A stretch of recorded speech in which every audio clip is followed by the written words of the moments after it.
Hoy vamos a empezar con una observación sobre algo que preguntó uno de ustedes la clase pasada.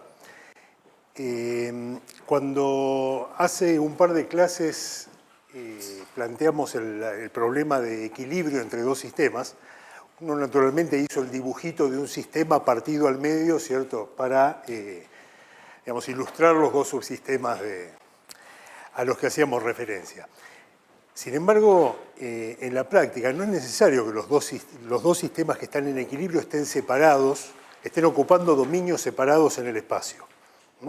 Perfectamente podría ser que los dos subsistemas estén mezclados uno con el otro, ¿cierto? Es decir, ocupando la misma zona espacial. Imagínense, por ejemplo, que uno tiene dos gases, ¿cierto?, formados por partículas de diferentes tipos. Los dos gases podrían estar metidos adentro del mismo recipiente y ser considerados dos sistemas en equilibrio. Es decir, habrá una interacción entre las partículas de cada gas por separado, pero también de un gas con el otro, ¿cierto? Y eso va a dar lugar al intercambio de energía que al final me va a llevar al sistema a una situación de equilibrio.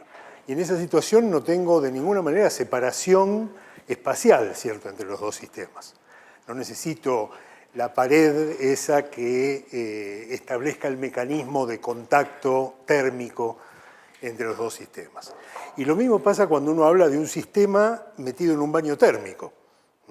Es decir, el sistema podría estar inmerso en el baño térmico en el sentido literal de la palabra, ¿cierto? Es decir, ocupando el mismo espacio que el baño térmico. No tiene por qué haber una interfaz que me separe al baño térmico del sistema que estoy mirando. Más aún, como vamos a ver dentro de poco, no en el contexto de equilibrio térmico, pero sí en el contexto de equilibrio con intercambio de partículas,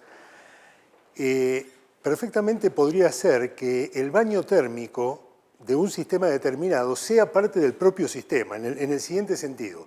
Yo puedo, dado un sistema extenso, un sistema macroscópico, yo podría mirar a una pequeña parte de ese sistema como el sistema que efectivamente estoy estudiando en presencia de todo el resto que actúa como baño térmico.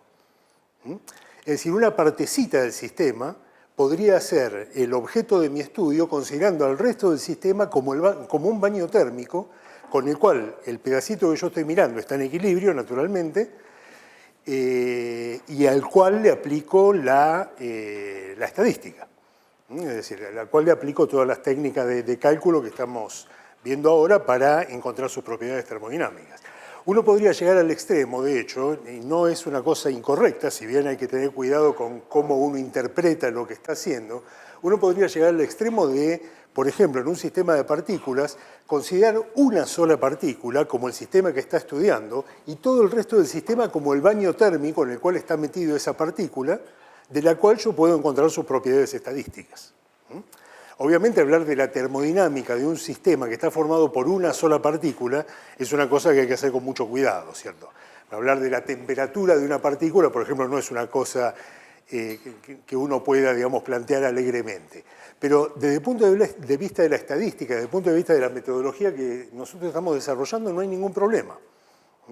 Yo podría hacer la estadística de los estados mecánicos de una partícula metida en un gas, ¿cierto?, pensando al gas como el baño térmico con el cual la partícula está en equilibrio. Como les digo, nosotros vamos a aplicar directamente esa idea, en realidad ciertos cambios respecto de lo que estoy diciendo ahora, pero vamos a aplicar esa idea no en relación, como decía recién, con el intercambio de energía, sino más bien con el intercambio de partículas.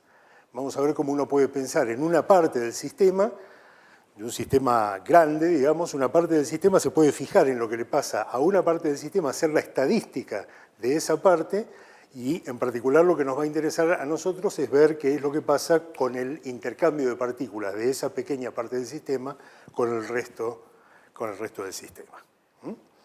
Así que, resumiendo esto, si bien uno se hace la imagen, digamos, del equilibrio entre dos sistemas con sistemas que están separados desde el punto de vista espacial, ¿sí?, en realidad no hay ninguna necesidad, no hay ningún requerimiento de la teoría que exija eso. ¿Sí? La pared esa en el medio es una representación de los mecanismos de interacción, si se quiere, entre las dos partes, pero en la realidad no es necesario que exista físicamente esa interfaz.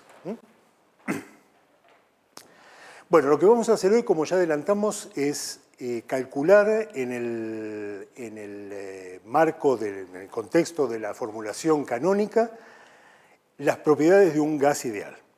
Es decir, volvemos a considerar como la primera aplicación que hicimos en el esquema microcanónico, vamos a considerar un conjunto de n partículas que están metidas en una caja tridimensional. Las partículas se consideran libres, en el mismo sentido que ya discutimos, es decir, libres quiero decir no interactuantes. Es decir, la energía que yo asocio al sistema está dada exclusivamente por la energía cinética. Es decir, no hay energía asociada a interacción de las partículas, si bien sabemos en el fondo que algún tipo de interacción tiene que haber si es que pensamos que el sistema puede llegar a algún tipo de equilibrio, ¿cierto? De equilibrio termodinámico. Lo que vamos a hacer en la formulación canónica es calcular la función de partición de ese sistema. Recuerdo que la función de partición es la suma sobre todos los estados accesibles al sistema de los factores de Boltzmann, E a la menos beta por la energía de cada uno de los estados, donde beta es la inversa de la temperatura impuesta por el baño térmico. Entonces yo ahora tengo que hacer la cuenta esta, quiero hacer la cuenta esta para el sistema de n partículas metidas en un volumen tridimensional. ¿Sí? La técnica que voy a usar para hacer la cuenta, para hacer el cálculo efectivamente, es muy similar a la que hicimos para contar estados, ¿cierto? En el caso microcanónico. Es decir, yo lo que voy a hacer ahora es convertir esta suma sobre los estados en una integral sobre el espacio de las fases, utilizando exactamente las mismas ideas que en el caso del microcanónico. Como decía la vez pasada, ¿cierto? En realidad el cálculo de la función de partición no difiere mucho desde el punto de vista de la cuenta que uno está haciendo, ¿cierto? No difiere mucho matemáticamente del conteo de estados que uno hace en el microcanónico, en el sentido de que el conteo de estados también es una suma sobre los estados, solo que es una suma del número 1. ¿Está bien? Acá la diferencia que tengo es que tengo la suma de las exponenciales, ¿sí? Pero los efectos justamente de hacer la cuenta para el sistema de partículas, la analogía esa me resulta útil. De hecho, lo que yo voy a hacer acá es reemplazar esta sumatoria sobre los estados por una integral sobre el volumen del espacio de las fases dividido el volumen elemental que yo asigno a cada estado, que es el volumen dado por la mecánica cuántica, ¿cierto? Es decir, la constante de Planck elevada a la potencia que corresponda. ¿Está bien? Entonces, en el caso del gas ideal, del sistema de n partículas, esta suma de acá yo la voy a reemplazar por una integral sobre el espacio de las fases, ahora la voy a escribir explícitamente, dividido el volumen elemental que tengo para los estados en el espacio de las fases, que para este caso es la constante de Planck a la 3n. Recordemos que cada grado de libertad, coordenada de impulso, por lo tanto, ¿cierto?, me contribuyen con un factor h al volumen elemental, ¿cierto? Y yo tengo 3n grados de libertad, estoy considerando n partículas moviéndose en 3 dimensiones. ¿Sí? La integral esta es una integral sobre el espacio de la fase, pero ahora sobre todo el espacio de la fase, ¿cierto? En el caso del microcanónico, nosotros teníamos que restringirnos a una cáscara esférica, o hiperesférica, ¿cierto? Que lo que me representaba en la parte de impulsos es la conservación de la energía. ¿Sí? Yo ahora esta suma la tengo que hacer sobre todos los estados posibles de mi sistema, en este caso sobre todo el espacio de las fases. Es decir, tengo que sumar sobre la parte espacial disponible para la partícula, que es el volumen del recipiente en el que están encerradas, Y en cuanto a los impulsos pueden ser cualesquiera, ¿está bien? Considerando partículas no relativistas, así que los impulsos van desde menos infinito a infinito en todas las coordenadas de impulso. ¿Sí? Entonces, acá lo vamos a escribir esto de simplemente coordenada por coordenada, ¿cierto? En cuanto a, voy a escribir primero las coordenadas espaciales, por ejemplo, de la partícula 1, después vendrán las coordenadas espaciales de la partícula 2, así hasta la enésima partícula, y después vendrán las coordenadas de impulso. dp1, dp2, dpn. Y aquí viene la cantidad que estoy efectivamente sumando, ¿cierto? Que ahora en vez de ser el 1 que tenía en el caso microcanónico, es la exponencial de la energía. La exponencial de la energía para cada uno de los estados. Y eso es una función de los impulsos solamente, ¿cierto? Porque son las energías cinéticas. Es decir, acá lo que tengo es E a la menos beta. Y, bueno, tengo un factor 2m que saco de todas las contribuciones a la energía que vienen de cada una de las partículas, y acá simplemente tengo el módulo de P1 al cuadrado más el módulo de P2 al cuadrado, así hasta el enésimo impulso, que es lo que entonces define la energía del estado que corresponde a un punto determinado del espacio de las fases.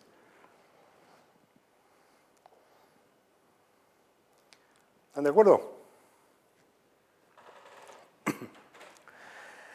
Lo único que me falta acá es descontar la indistinguibilidad entre las partículas, ¿cierto? Exactamente del mismo modo que en el cálculo que hicimos en el microcanónico. Yo estoy acá, en esta sumatoria que estoy haciendo, aquí estoy contando estados de más, ¿sí? Ya sea expresado como sumatoria o expresado como esta integral. Porque yo estoy considerando como distintos los estados que difieren en el ordenamiento, digamos, de cada partícula, ¿cierto?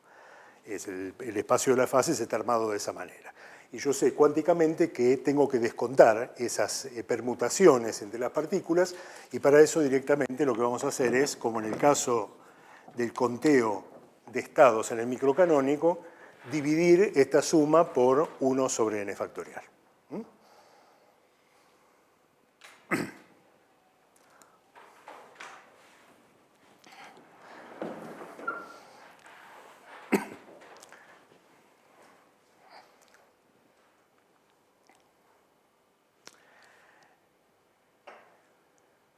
Bueno, esta integral escrita así puede resultar medio intimidante, pero en realidad es muy fácil de hacer.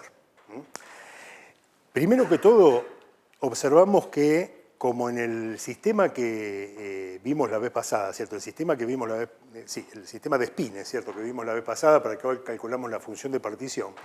Acá, como también estamos trabajando con partículas no interactuantes, está claro que esta función de partición está factorizada.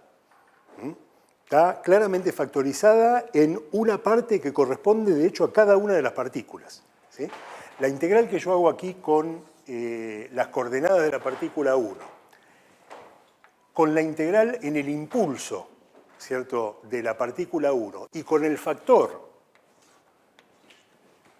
de la exponencial de la energía que corresponde a las coordenadas de impulso de la partícula 1, forman un factor, ¿sí?, que yo puedo separar del resto de la integral, calcularlo por su lado y utilizar eso como una de las contribuciones a la función de partición.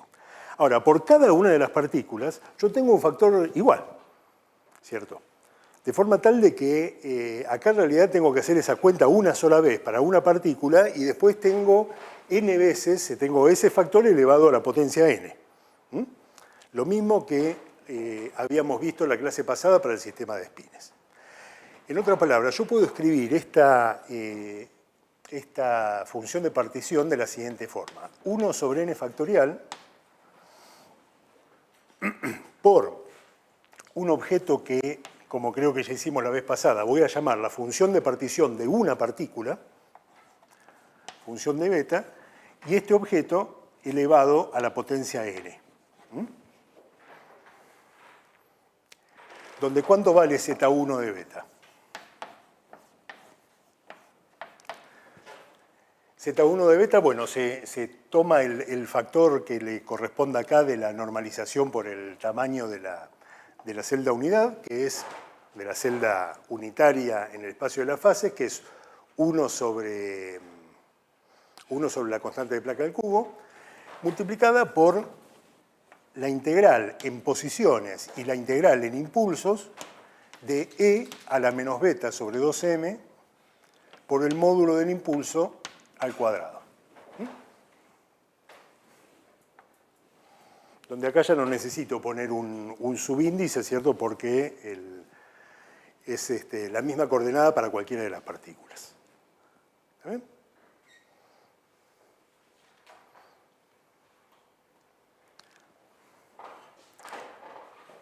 ¿Se entiende entonces esta factorización, ¿no? Como son todas variables independientes, en particular la cantidad que estoy integrando es independiente de las posiciones, así que la integral en posiciones sale limpita, y la dependencia en los impulsos de la cantidad que estoy integrando se factoriza, ¿cierto? Yo puedo entonces escribir factores separados para cada una de las coordenadas para las coordenadas de cada una de las partículas, y además tengo, porque eso es directamente consecuencia de que las partículas son todas iguales,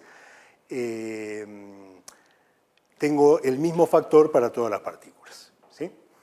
Así que yo puedo, en este caso, darme el lujo de calcular la función de partición de una partícula y después calcular la función de partición total como aquella potencia con el n factorial adelante. Bueno, hagamos esta integral. Esta integral, insisto, es muy fácil de hacer, ¿cierto? La parte espacial me da directamente el volumen, ¿cierto? Porque el integrando no depende del espacio, así que no depende de las coordenadas R, así que esto se vuelve a factorizar en el sentido de que se me separa la integral espacial y esto me da entonces el volumen, ¿sí? Así que en la práctica acá lo único que me queda por hacer es la integral en impulsos.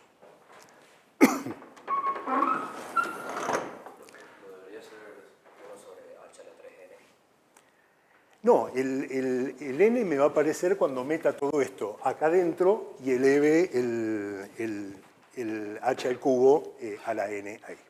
¿Cierto? Es decir, y de hecho a una partícula, digamos, si pensamos en el sistema, entre comillas, formado por una sola partícula, la celda elemental en el espacio de la fase, el espacio de las fases tiene tamaño h al cubo.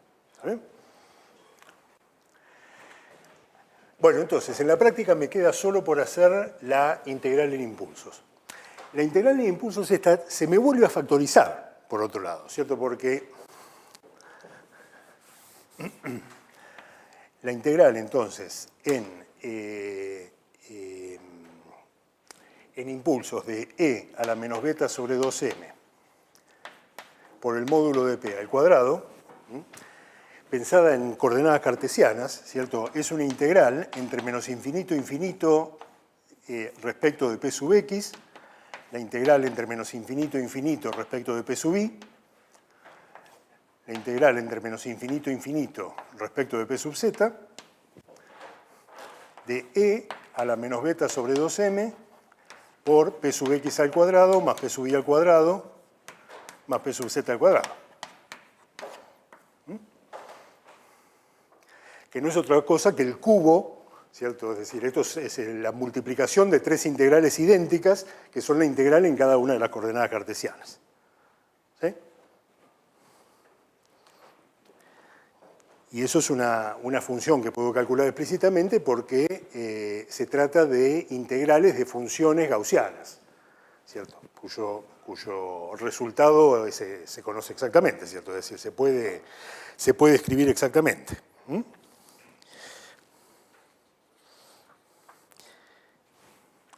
Esta integral vale, lo escribo directamente, 2πm sobre beta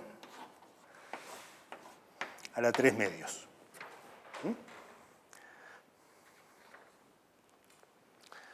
Es decir, cada una de las tres integrales me da una potencia 1 medio y esto elevado al cubo me da a la 3 medios, entonces.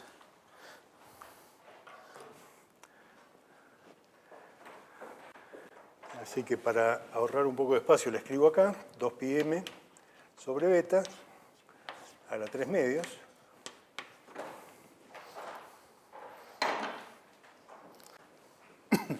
Y con esto se acabó el cálculo.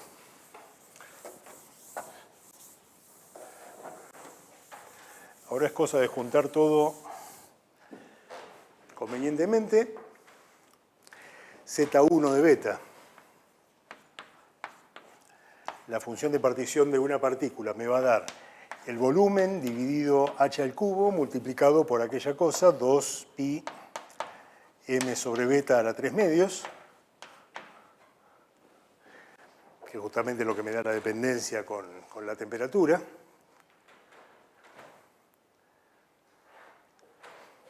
Y de acá escribo inmediatamente la función de partición para todo el sistema. 1 sobre n factorial por este objeto a la n.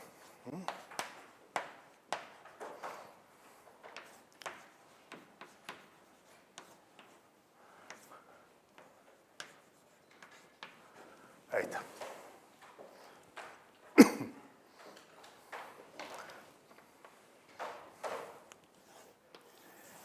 Con esto entonces tenemos calculada la función de partición del gas de partículas, del sistema de partículas no interactuantes.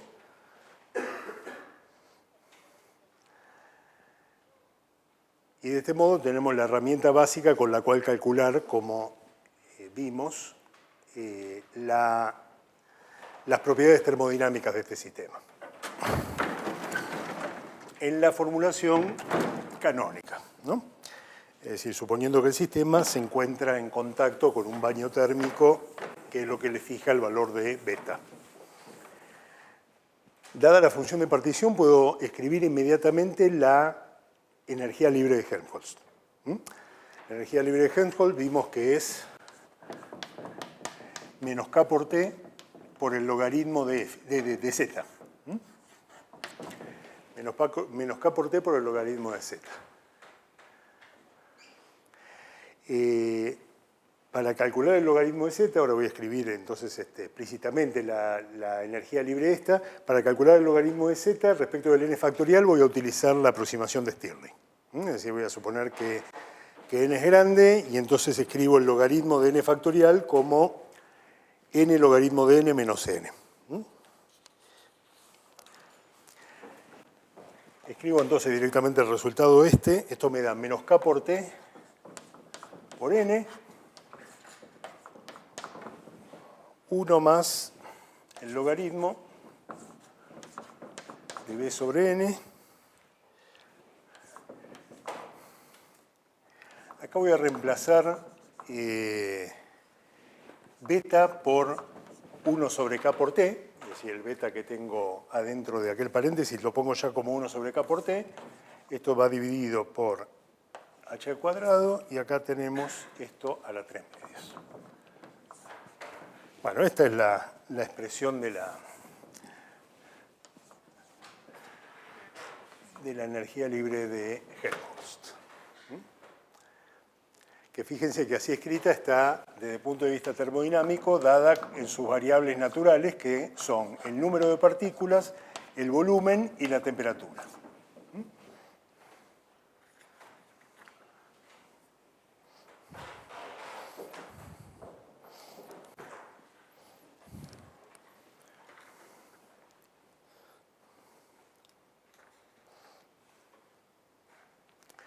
Bueno, a partir de esta cantidad yo puedo, ahora haciendo la asociación con cantidades termodinámicas, puedo calcular toda otra colección de variables termodinámicas que son las que resultan de hacer las derivadas de f respecto de cada una de sus variables. Ahora les voy a escribir explícitamente las relaciones esas para que las tengamos por lo menos presentes una vez, a pesar de que no necesariamente vamos a utilizarlas todas. A partir de la energía libre de Helmholtz, si derivo respecto de la temperatura, obtengo la entropía. Específicamente lo que tengo que hacer es menos la derivada de F respecto de T a N y B constante. Si derivo respecto del volumen, lo que obtengo es la presión, también con signo menos.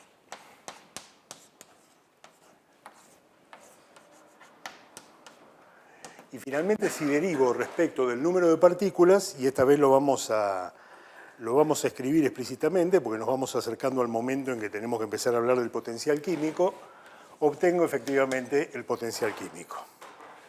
Esto es entonces la derivada de F respecto de N para B y T constantes.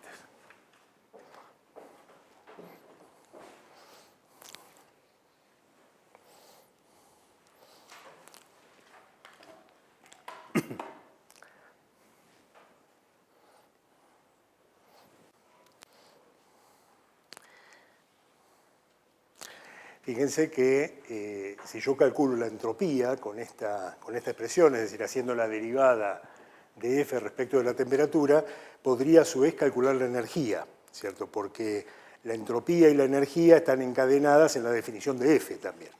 Es decir, calculando la entropía y teniendo F, yo podría calcular la energía, que me quedaría función de la temperatura, ¿cierto? Es decir, obtendría la relación entre energía y temperatura. Pero para calcular la energía, teniendo la función de partición, yo puedo utilizar la expresión que vimos ya la clase pasada, ¿cierto? Es decir, hay una forma más directa de calcular la energía, que me va a dar la energía como función de la temperatura, como en términos de la función de partición, que es haciendo menos la derivada del logaritmo de z respecto de beta.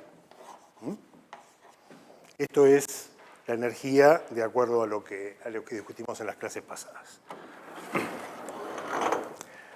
Y yo tengo acá z, ¿cierto? Así que puedo hacer la derivada respecto de beta directamente tomando esta expresión de acá. Es decir, lo que voy a tener que hacer es menos la derivada respecto de beta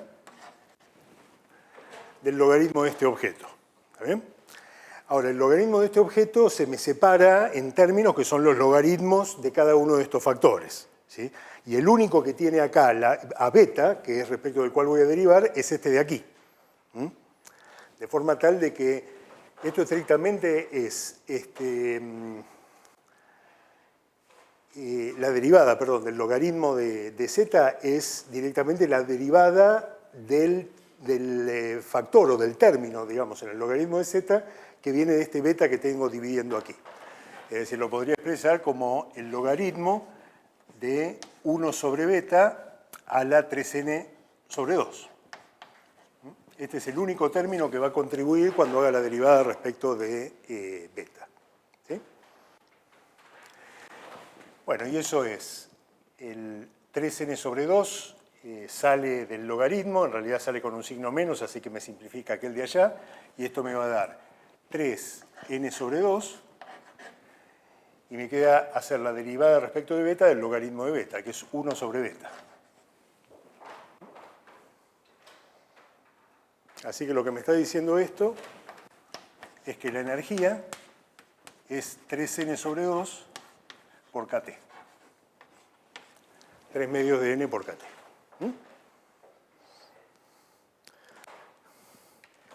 Entonces acá reobtenemos el resultado que habíamos obtenido en el microcanónico en cuanto a la relación que hay entre energía y temperatura a nivel termodinámico.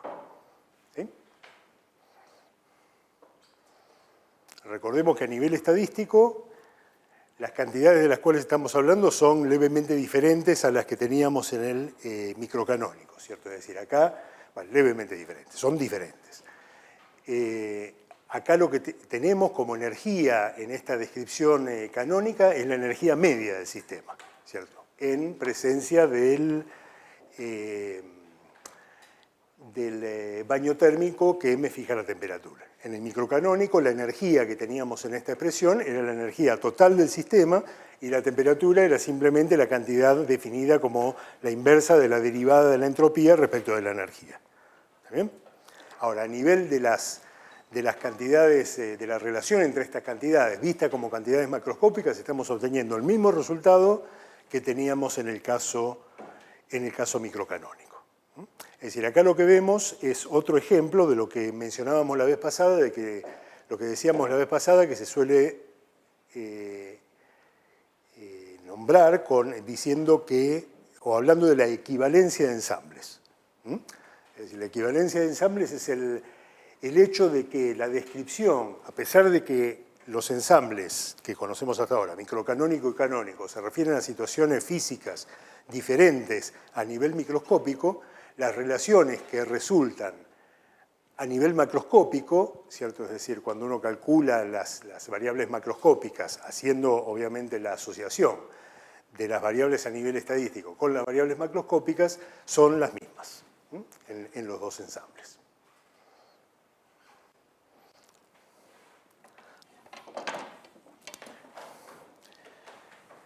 ¿Qué pasa si calculo la presión? La presión es la derivada de F respecto del volumen. ¿Sí?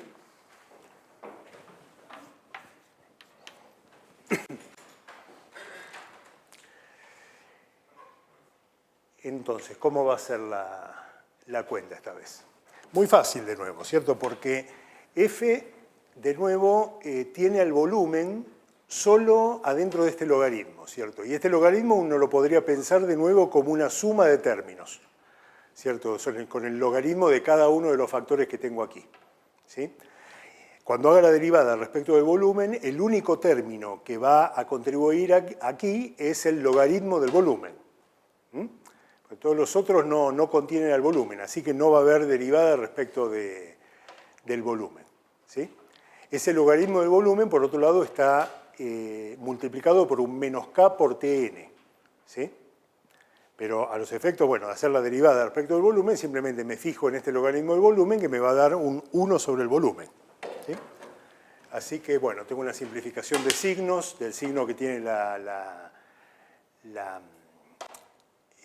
energía libre acá adelante, ¿cierto? Se me va a simplificar con el signo que tengo acá delante de la derivada, y esto me va a dar que la presión es K por T por N por la derivada del logaritmo respecto del volumen, que es 1 sobre D.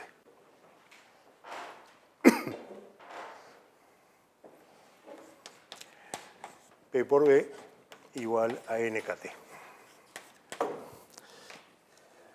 La ecuación de los gases ideales.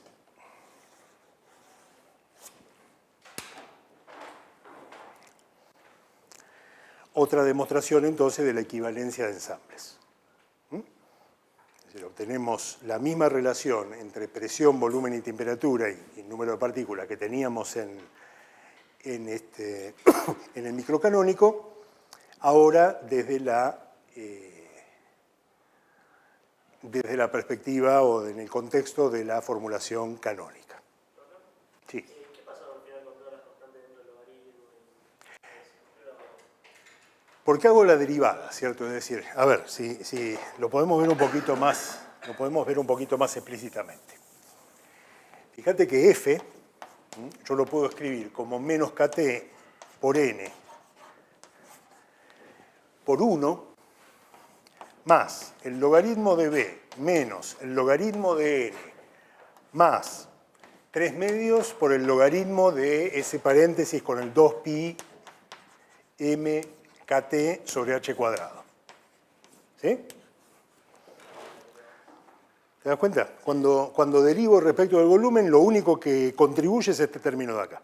Ahí obviamente está metido todo dentro del logaritmo por hacer la expresión más compacta, ¿cierto? Pero en el momento de la derivada, el único término que contribuye es este.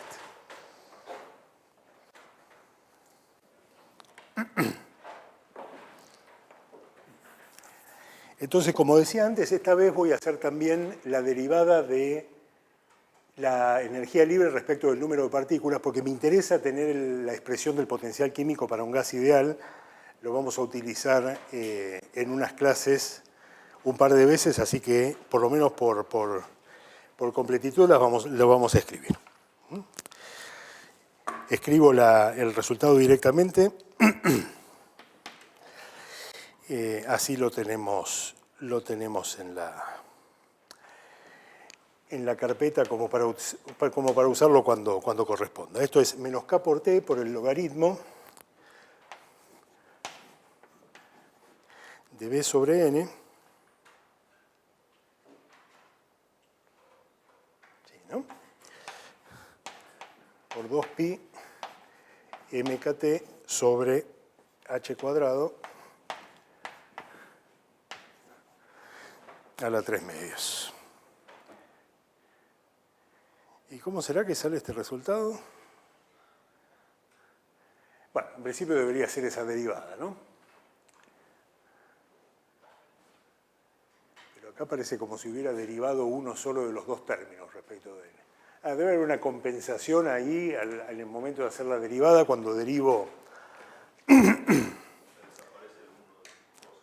Sí, hay algo así, efectivamente. No debe desaparecer este 1 cuando hago la derivada de esto de aquí dentro respecto de n, ¿cierto? Y eso es lo que me compensa las cosas y me deja esto expresado en forma tan compacta. Pero bueno, este es el potencial químico entonces del gas ideal. Fíjense que es la primera cantidad que calculamos, la primera cantidad en principio macroscópica, ¿cierto? Es decir, calculada a nivel de la termodinámica, en la cual obtenemos explícitamente una dependencia con la constante de Planck, ¿cierto? Uno diría que si fuera capaz de medir a nivel termodinámico, de medir el potencial químico de un gas ideal, podría utilizarlo para medir la constante de Planck, o por lo menos para medir una relación entre la constante de Planck y la constante de Boltzmann.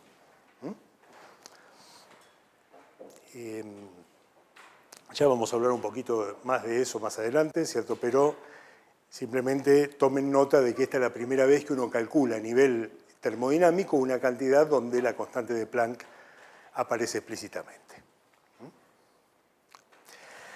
Acá hay una expresión alternativa para el potencial químico, que es la siguiente.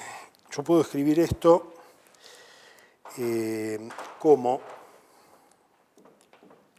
K por T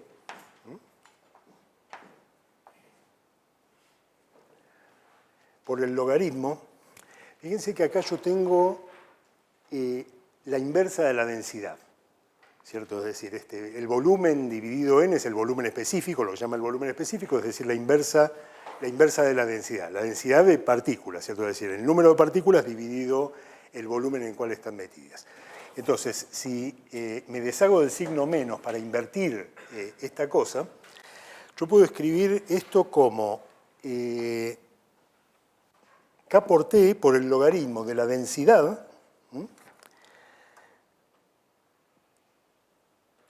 multiplicada, vamos a poner la densidad después, multiplicada por una cantidad que voy a denotar de esta manera.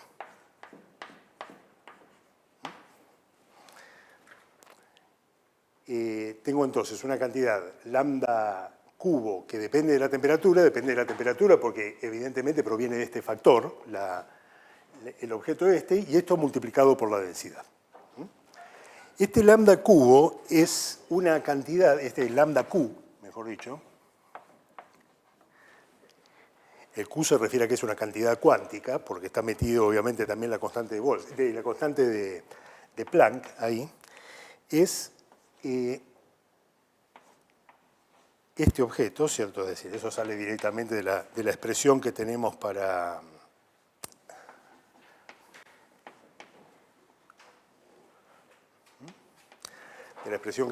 mu.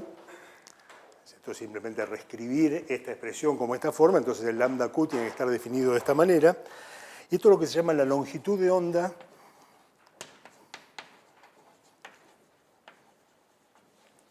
térmica porque depende de la temperatura, de Broglie.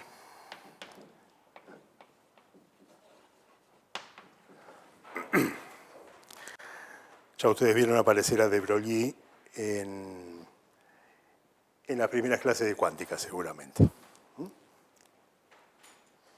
Fíjense que efectivamente tiene que tener unidades de longitud de onda porque el argumento acá del logaritmo tiene que ser adimensional, ¿cierto? Entonces, y como como la densidad de esta tiene unidades de 1 sobre volumen, necesariamente esto tiene que ir multiplicado por una longitud al cubo.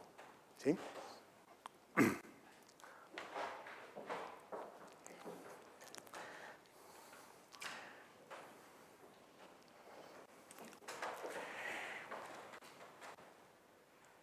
La longitud de onda de Broglie, siendo proporcional a h, aun cuando tiene la raíz cuadrada de la constante de Boltzmann acá abajo, es un número típicamente extremadamente pequeño.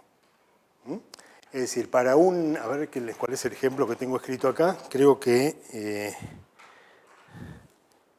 claro, para una molécula con una masa como las moléculas del aire, por ejemplo, ¿cierto? Es decir, la masa del oxígeno, del nitrógeno o alguno de estos gases que están al principio de la tabla periódica, y para una temperatura del orden de la temperatura ambiente, ¿cierto? De 300 grados Kelvin, esta cantidad vale del orden de 10 a la menos 11 metros. Creo que es el número que tengo acá, a ver si es cierto eso. 10 a la menos 11 metros, es decir, es una distancia extremadamente pequeña.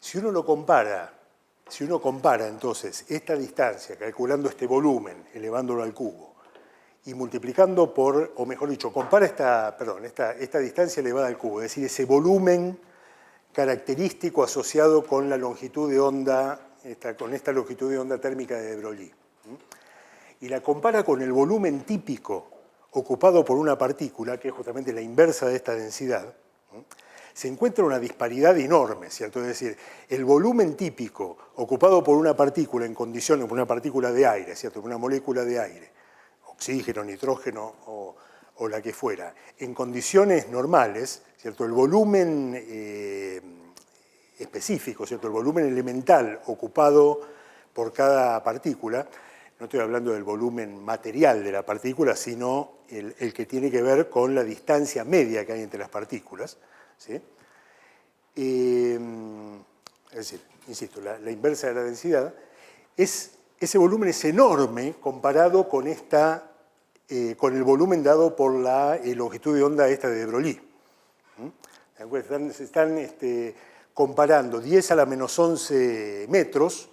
¿Cuánto es 10 a la menos 11 metros? Es un Armstrong, esencialmente, ¿no? 0,1 Armstrong. Con lo que sería el volumen que tiene asociado una partícula en un gas, ¿cierto? En el cual, digamos, cualquiera sea la distancia que uno se imagine que hay entre las partículas en un gas, claramente es mucho más grande que 0,1 Armstrong. ¿Cierto? 0,1 Armstrong es el tamaño de un átomo, esencialmente. En fin, el resultado de eso, a lo que quiero ir con eso, es que en el argumento de este logaritmo tengo un numerito que es extremadamente pequeño, y que al multiplicarlo por esto sigue siendo un número extremadamente pequeño, justamente porque el volumen que tengo metido característico en esta densidad es muchísimo más grande que el volumen dado por la longitud de onda térmica de Broglie. Eso lo que implica, y es a lo que quiero llegar, ¿cierto? Porque es una cosa que vamos a usar, es que para un sistema de partículas clásico como el que estamos considerando, es decir, un sistema que se comporta como un gas ideal macroscópicamente, el potencial químico es un número muy grande y negativo. Justamente porque este logaritmo me da un número muy grande y negativo. ¿Sí? Es decir, como hay esta disparidad tan grande entre el factor que me define esta longitud de onda térmica de Broglie elevado al cubo, es decir, el volumen asociado a esta longitud de onda, y el volumen asociado a una partícula en una situación en la cual puedo considerar que mi sistema es un gas ideal, debido a esa disparidad que hay acá, este factor o este argumento es extremadamente pequeño y el logaritmo termina dándome un número muy grande y negativo. Es decir, una característica de los gases en situaciones en las cuales se pueden considerar como gases ideales, ¿sí? Sistemas clásicos de partículas que se pueden considerar como gases ideales, es justamente un potencial químico muy grande y negativo. Después vamos a ver, menciono esto porque después vamos a ver cuando tratemos de partículas en regímenes puramente cuánticos, es decir, donde la partícula se aleja mucho de la situación de gas ideal, que esto es una cosa que va a variar abruptamente, ¿cierto? De hecho, uno de los indicativos, de alguna manera, del carácter cuántico de la situación que uno está viendo en un sistema de partículas es justamente que el potencial químico se aleja mucho de ese valor muy grande y negativo que tiene en lo que uno va a llamar el límite clásico. Así que bueno, por eso lo mencionamos ahora, pero es una cosa sobre la que vamos a volver en varias oportunidades. Por ahora lo que me interesa es tener la expresión esta para el potencial químico, porque va a volver a aparecer también en algunas clases. La clase que viene vamos a empezar a hablar, de hecho, de sistemas que intercambian partículas, y el potencial químico es justamente una medida de la energía o de las variaciones de entropía o de energía asociadas al intercambio de partículas. Bueno, el próximo paso que vamos a dar es tratar de entender, si bien ya hicimos un adelanto la vez pasada, tratar de entender un poco más cuantitativamente cuál es el origen de la equivalencia de ensambles. Es decir, cuáles son las propiedades que están en juego en este hecho que observamos aquí, de que las relaciones que obtenemos entre las variables termodinámicas provenientes de varios ensambles me dan siempre las mismas, aun cuando la situación física que describe cada uno de los ensambles es bastante diferente. Antes de hacer eso, sin embargo, quiero hacer una observación importante respecto del cálculo que hicimos hace un ratito de la función de partición. Y es lo siguiente, recordemos cómo calculamos la función de partición de una partícula, para empezar. Lo que yo hice es decir, bueno, esta función de partición de una partícula va a ser la inversa del volumen elemental del espacio de las fases, la integral sobre las posiciones, que me va a dar simplemente el volumen total, y la integral sobre los impulsos de E a la menos beta sobre 2m por el impulso al cuadrado. Esto me da entonces B sobre h cubo, y me queda pendiente esta integral, que es lo que quiero ahora discutir un momentito.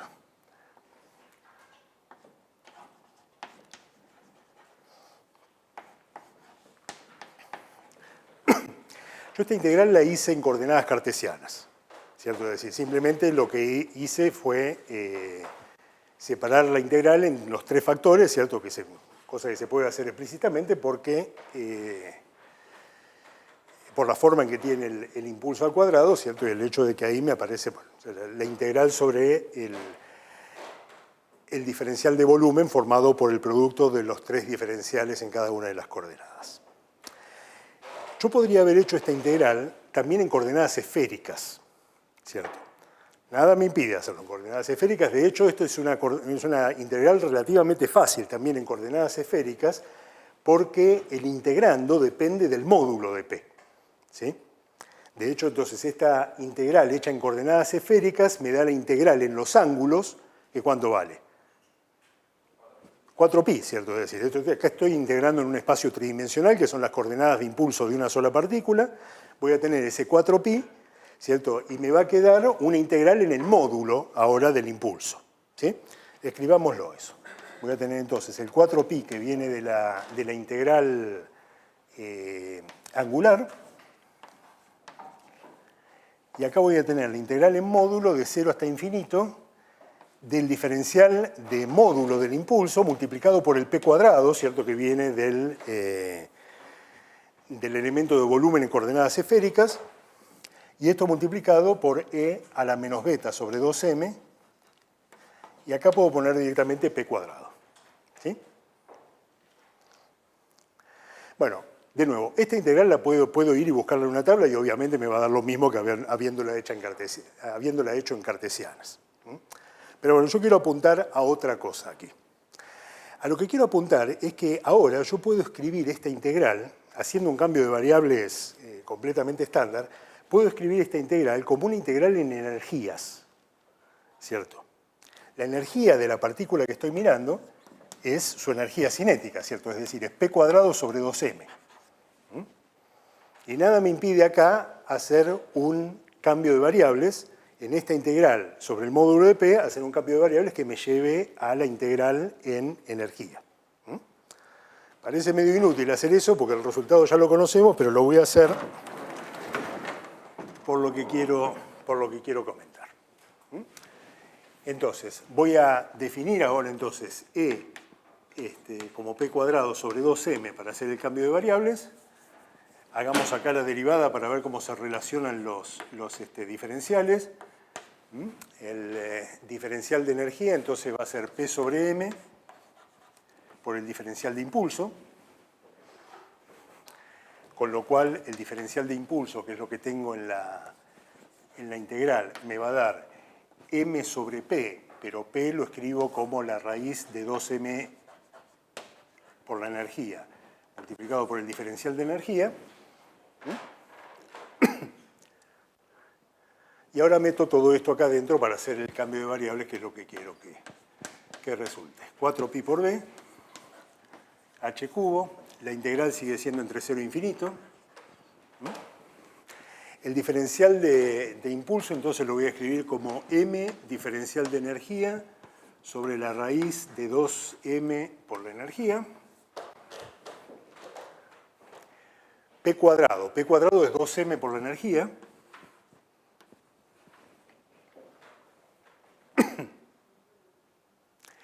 Y la exponencial me queda e a la menos beta por la energía.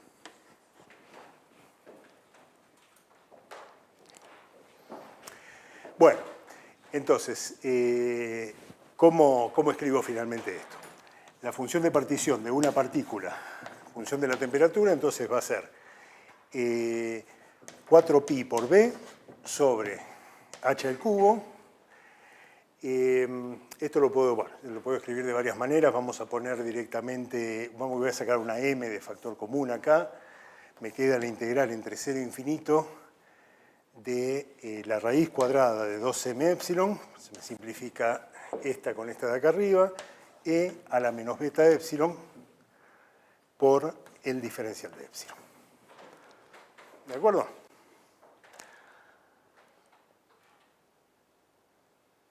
Bueno. No hice gran cosa acá, e insisto, obviamente este cambio de variables no me va a cambiar el resultado que ya había obtenido antes. Lo que quiero remarcar acá es que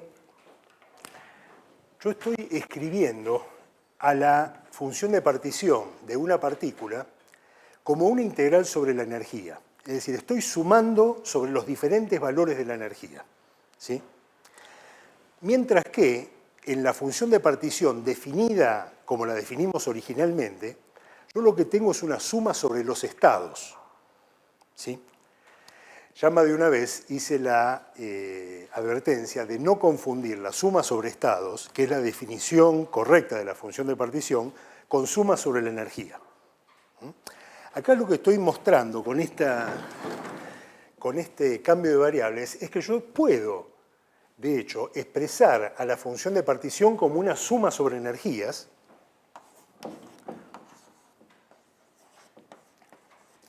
Si introduzco una función g de epsilon, que vemos acá inmediatamente cuánto tiene que valer, ¿cierto? 4pi m por b sobre h cubo por la raíz de 2me, y a la cual le voy a poner un subíndice 1 para asociarla con el subíndice que tengo en la función de partición, es una propiedad de una partícula, esta función. Entonces, lo que estaba diciendo es que puedo, a través de este cambio de variables, transformar mi suma sobre estados en una suma sobre energías. Esta cantidad que tengo aquí, ¿sí? O mejor dicho, estrictamente la g multiplicada por el diferencial de epsilon, lo que me dice es cuántos estados tengo en ese intervalo de energías, en ese intervalo diferencial de energías. ¿Se dan cuenta? La función de partición es una suma sobre estados. Pero lo que estoy sumando en la función de partición depende de la energía. Entonces yo puedo hacer un cambio de variables del conteo de estados a una suma sobre energías, que en este caso es una integral sobre energía, porque la energía la estoy considerando como si fuera un continuo. La transformación entre esa suma sobre estados y la integral sobre energías involucra, la transformación de variables, esta que hice acá, involucra una cantidad que lo que hace es contar cuántos estados corresponden a cada energía. Es decir, cuántos términos de la sumatoria sobre estados yo pongo todos juntos porque tienen todos la misma energía. Esto en principio es simplemente una operación matemática, ¿cierto?, que estoy haciendo, el cambio de la suma sobre estados a la suma sobre energías, ¿sí? Que sería medio irrelevante cuando uno ya obtuvo el resultado, si no fuera porque me permite introducir esta cantidad que va a resultar muy importante no solo en lo que vamos a hacer en el resto del curso, sino también en un montón de situaciones con las cuales ustedes se van a encontrar más adelante, no solo en los otros cursos, sino también, por lo menos muchos de ustedes, en su trabajo profesional. Entonces, introducir esta cantidad, que es lo que se llama la densidad de estados.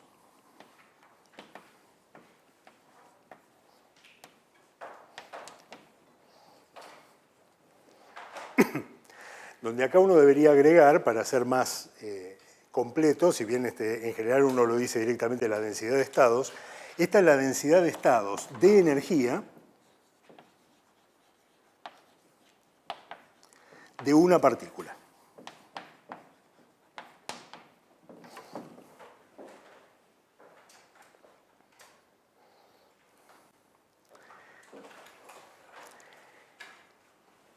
Repito, el producto de esta función por el diferencial de épsilon me dice cuántos estados de mi sistema hay en el diferencial de épsilon de energía. Me fijo entonces en la zona del espacio de las fases, que para nosotros, para este sistema, es una hiperesfera en el espacio de impulsos. Me fijo entonces cuántos estados hay de mi sistema metidos en ese diferencial de energía dado por este numerito de acá.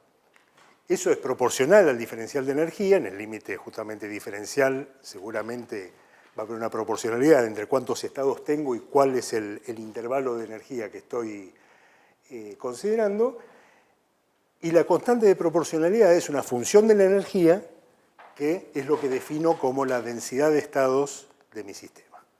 La densidad de estados, entonces, desde el punto de vista práctico, es la función que me permite hacer el cambio de variables que me lleva de la sumatoria sobre estados a la sumatoria sobre energías. ¿Sí? Desde el punto de vista de qué representa físicamente, es justamente cuántos estados tengo en un determinado intervalo de energías. O el producto de la densidad de estados por el intervalo de energías me dice cuántos estados tengo en ese intervalo, es decir, cuántos términos de mi sumatoria sobre estados tienen la misma energía. Y es lo que me permite entonces hacer el cambio entre la sumatoria y la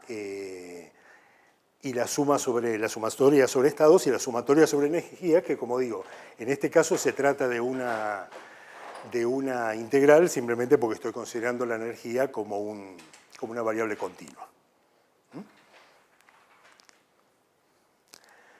Esto mismo que hice para una partícula, yo lo podría hacer en realidad con la integral original que tenía para todas las partículas, ¿cierto? Es decir, para todas las coordenadas del espacio de la fase del sistema de n partículas. Yo ahí también puedo hacer el mismo truco este. Me fijo en una energía, ahora un intervalo de energía, ¿cierto? Un intervalo de energías para todo el sistema, estoy hablando entonces de la energía cinética, suma de las energías cinéticas de todas las partículas, ¿sí? Que me da la hiperesfera en el espacio de impulsos del sistema de todas las partículas, y calculo cuántos estados hay asociados a un determinado intervalo de la energía del sistema total. Esa cuenta también la puedo hacer. Formalmente es la misma cuenta esta, solo que en un espacio de más dimensiones. Entonces podría, efectivamente, no voy a hacer la cuenta explícitamente, pero podría expresar, acá todavía la tengo escrita, podría expresar a la función de... Ah, no, esta es la de una partícula, no. Yo quería la de n partículas. Lo que digo entonces es que podría expresar, ahora para n partículas,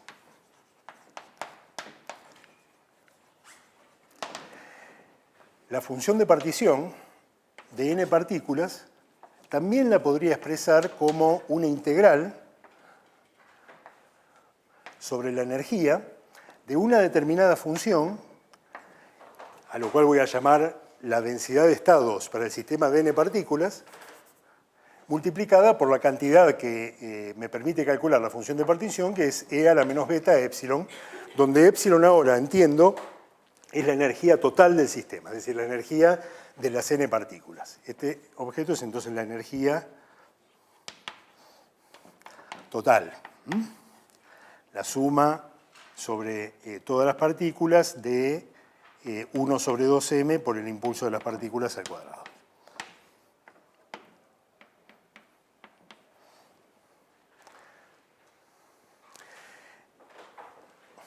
Entonces, para el sistema de n partículas también puedo definir una densidad de estados. Escribo el resultado. Si alguno tiene interés puede hacer la cuenta explícitamente, ¿cierto? En realidad tenemos todos los elementos para hacer esa cuenta. Y la interpretación es exactamente la misma, ¿cierto? Es decir, la densidad de estados es el factor que multiplicado por un determinado intervalo de energía me da el número de estados que tengo, el número de estados microscópicos de mi sistema que tengo en ese intervalo de energías. Es decir, es la cantidad por la cual tengo que multiplicar a la exponencial esta para, sumando sobre energías, obtener la función de partición que originalmente requería una suma sobre todos los estados del sistema. Bueno, escribo la forma de la G de esta.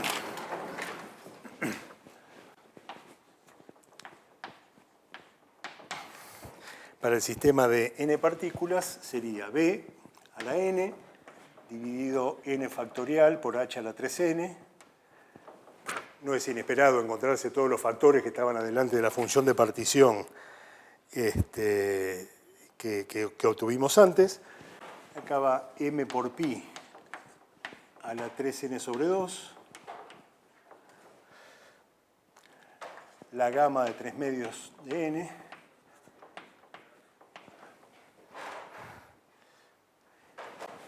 y e a la 3n sobre 2 menos 1. Este objeto es entonces la función que me permitiría hacer el cambio de variables o el cambio de la suma sobre estados a la suma sobre energías en el caso de n partículas.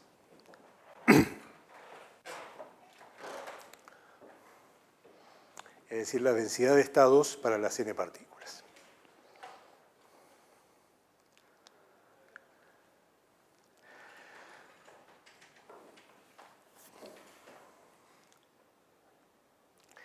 La densidad de estados, ¿cierto? Es decir, esta transformación que hago entre la suma de estados, la suma sobre los estados y la suma sobre las energías, es una cantidad que depende del sistema que uno está mirando, ¿cierto? Es decir, no todos los sistemas tienen la misma densidad de estados, lo cual es bastante obvio, ¿cierto? Porque está claro que en la densidad de estados, en la obtención de la densidad de estados, interviene directamente la relación que hay entre energía e impulso, ¿cierto? Que es una cosa que depende justamente del sistema que uno está mirando. Para nuestro sistema la energía es directamente la suma de todos los impulsos al cuadrado, ¿cierto? Para otros sistemas, por ejemplo, si hay interacción entre las partículas, tendremos también en la energía la contribución de las interacciones. Dependen de lo que se llama entonces la relación de dispersión. No sé si escucharon alguna vez esa expresión, pero la relación de dispersión es justamente la relación que hay. ¿Qué otro nombre tiene también la relación de dispersión? Hay otro nombre. Bueno, No importa, digámosle la relación de dispersión. No, la relación de dispersión se suele usar más, sobre todo cuando uno habla de partículas representadas en forma de ondas, ¿no? No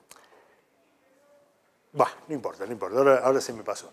El hecho es que la relación de dispersión es la relación que hay, por lo menos en el marco de la mecánica cuántica, se la llama así, entre energía e impulso, ¿cierto? Para un sistema mecánico. En el marco de la mecánica ondulatoria, que es de donde viene en realidad la expresión relación de dispersión, es la relación que hay entre frecuencia y número de onda, ¿sí? Pero en el marco de la cuántica son relaciones equivalentes. En todo caso, la forma de la densidad de estados depende de la relación de dispersión de mi sistema, de cómo se relaciona la energía con el impulso y con las otras coordenadas que tenga el sistema, también la posición eventualmente. Así que en realidad, para hacer este cambio entre sumatoria sobre estados, que necesito para calcular la función de partición, e integrales sobre la energía o sumatorias sobre la energía, yo tengo que saber cuál es la densidad de estados de mi sistema, que es una propiedad puramente mecánica, ¿cierto? No tiene nada que ver con la termodinámica, tiene que ver con la forma en que están relacionadas la energía con el impulso. Pero una vez que sé eso, ¿cierto?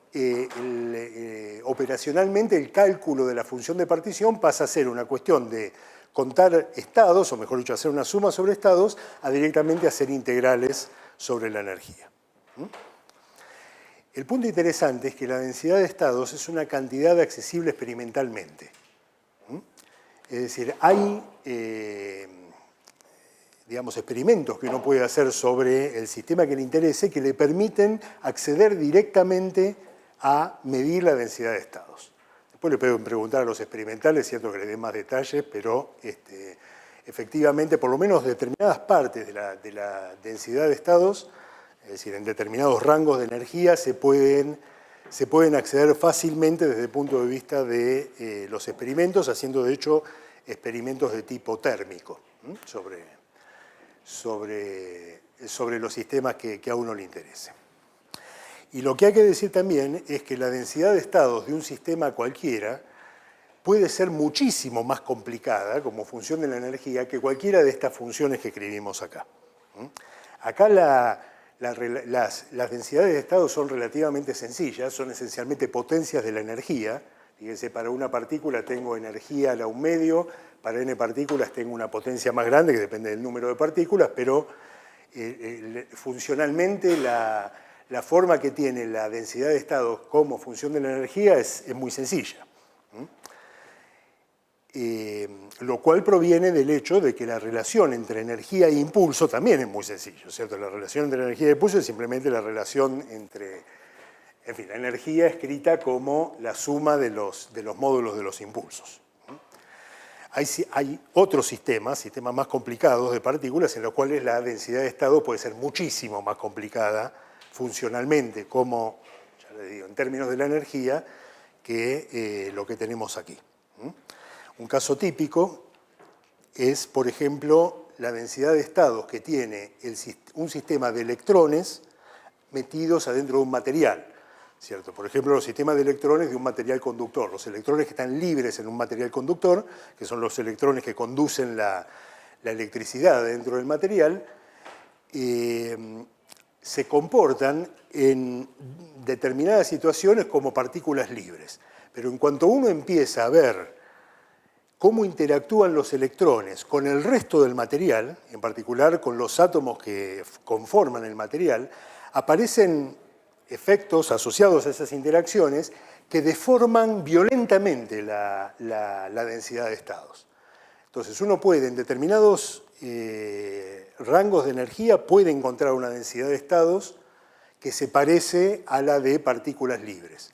Ahora, en cuanto empieza a tener en cuenta, cuando se va a regiones en las cuales son relevantes las interacciones de los electrones con el resto del material, la densidad de estados se distorsiona terriblemente, ¿cierto? Uno se encuentra con densidades de estados que tienen picos, por ejemplo, en vez de ser funciones suaves de la energía, tienen picos, tienen zonas prohibidas, hay zonas, hay intervalos de del eje de energías en los cuales no puede haber ningún electrón que tenga esas energías, lo que se llaman gaps de energías en la densidad de estados. Así que el estudio de la densidad de estados de sistemas más o menos complicados, como son, por ejemplo, los materiales conductores, es toda un área de la física del sólido, ¿cierto?, que se puede atacar tanto experimentalmente como teóricamente, ¿cierto? Es decir, el cálculo de la densidad de estados de un sistema más o menos complicado, de un material más o menos complicado, es toda una rama de la física del sólido, per se. Ya les digo, algunos de ustedes seguramente van a vivir de hacer eso. No se lo deseo a nadie, pero bueno, cada uno sabe. Pues.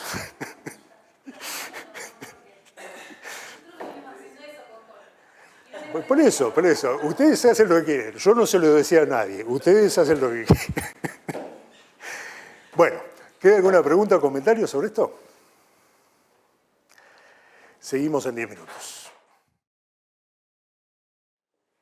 Bueno, vamos a hacer un disclaimer para empezar, porque cuando dije que era fácil de medir la densidad de estados en un sistema de laboratorio, saltaron las fieras del fondo, diciendo que en realidad no es tan fácil, ¿cierto? Yo lo que quería decir es que es bastante directo medirlo, pero resulta que tampoco es directo, ¿cierto? Así que lo que voy a decir es que es una cantidad microscópica, ¿cierto?, propia de la estructura detallada, digamos, del sistema que uno está estudiando, a la cual se puede acceder con medidas macroscópicas, ¿cierto?, con medidas hechas sobre cantidades macroscópicas, lo cual es bastante interesante, ¿cierto? No es tan obvio que en un sistema dado uno pueda acceder a propiedades microscópicas a través de las manifestaciones macroscópicas. En el caso de la densidad de estados sí se puede hacer. Bueno, lo que vamos a hacer ahora a continuación, como dije antes, es hablar un poco de cómo se justifica la equivalencia de ensambles.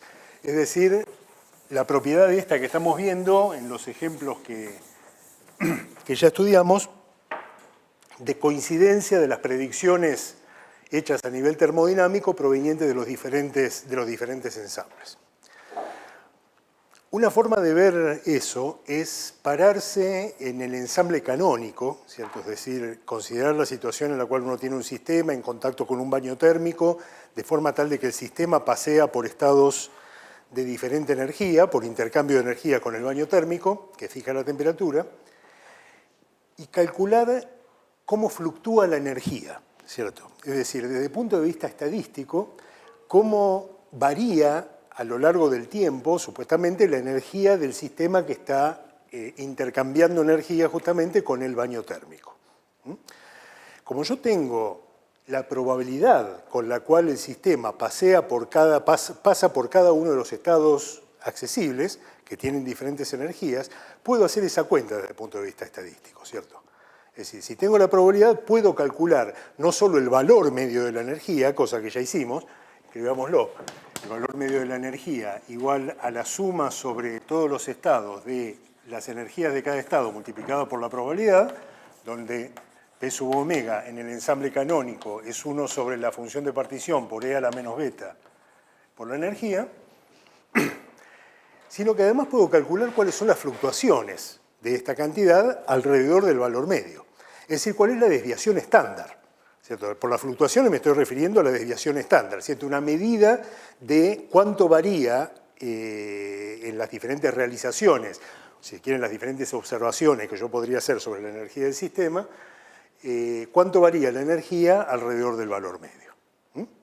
¿Cómo se define la dispersión cuadrática media? Ya pasamos por esto al principio cuando hacíamos los ejercicios de repaso de teoría de la probabilidad.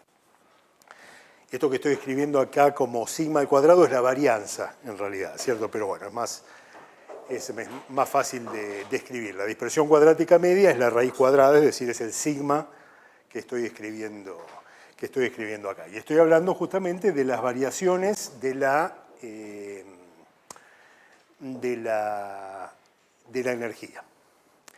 Lo que tengo que hacer es, para calcular la varianza es el valor medio del cuadrado de las desviaciones de la energía respecto del valor medio. ¿Sí? Es decir, yo tomo para cada valor de la energía cuánto difiere esa energía del valor medio, elevo eso al cuadrado y promedio sobre todos los estados del sistema. Esa es por definición la dispersión cuadrática media. La suma sobre omega de las diferencias entre cada valor de la energía omega menos el valor medio elevado al cuadrado por pesado por cada una de las probabilidades. Esa es la definición, insisto. ¿Está bien? Esto se puede poner en forma un poquito más simplificada si uno desarrolla este cuadrado, ¿cierto? Habrán pasado alguna vez por esta definición. Esto es igual a la suma sobre todos los estados de las energías al cuadrado multiplicado por las probabilidades, que no es otra cosa que el valor medio de la energía al cuadrado, menos el cuadrado del valor medio. ¿Sí?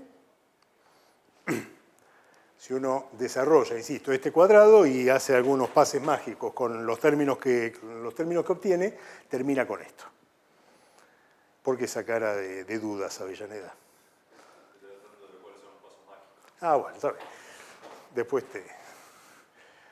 los podés hacer vos mismos, no son tan complicados.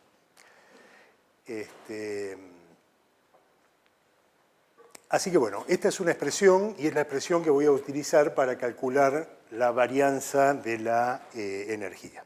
La raíz cuadrada de esto es entonces la dispersión cuadrática media.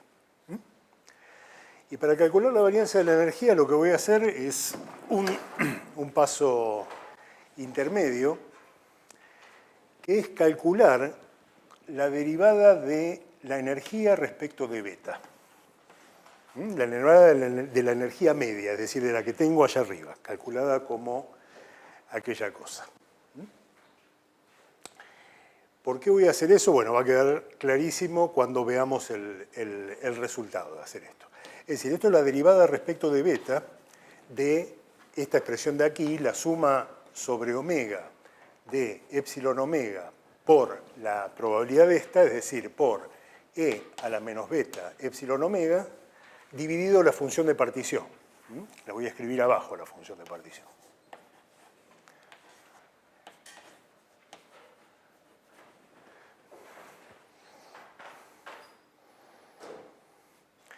Es decir, esa es la cuenta que quiero hacer para comparar con lo que tengo que meter, acá adentro.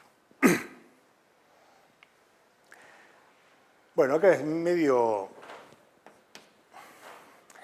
pesadita esta cuenta, pero tampoco es tan terrible. Lo que tengo que hacer es simplemente derivar numerador y denominador, ¿cierto? Y combinarlos de la forma apropiada. ¿Cómo era que se hacía la derivada de un cociente? Bueno, tengo que hacer la derivada del primero que tengo acá, del numerador, respecto de beta, es decir, me va a bajar un signo menos al hacer la derivada respecto de beta y va a bajar un epsilon omega, así que me va a quedar epsilon omega al cuadrado. Esto multiplicado por e a la menos beta epsilon omega. Este objeto lo multiplico por el denominador.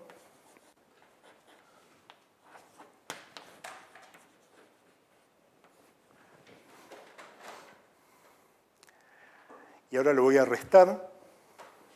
Bueno, no me va a quedar espacio acá. Esperen que me haga un poquito más de espacio porque esta expresión resulta ser medio larga. Entonces voy a tener en el numerador voy a tener la suma sobre omega, un signo menos, epsilon omega al cuadrado, e a la menos beta epsilon omega. Todo esto multiplicado por el denominador. La suma sobre omega de e a la menos beta epsilon omega, que no es otra cosa que la función de partición, ¿no? Y a esto le tengo que restar el numerador por la derivada del denominador, es decir, menos la suma sobre omega de epsilon omega por e a la menos beta epsilon omega. La derivada del denominador, fíjense que la derivada del denominador me baja respecto de beta, me baja un signo menos, así que se me va a simplificar con este de aquí, y me va a quedar la suma sobre omega de epsilon omega por E a la menos beta epsilon omega. ¿Está bien? Y abajo me queda el denominador al cuadrado.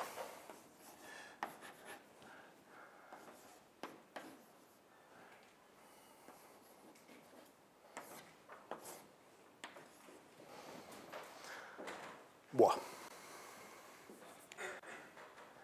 Con un poco de suerte debería estar bien hecho esto.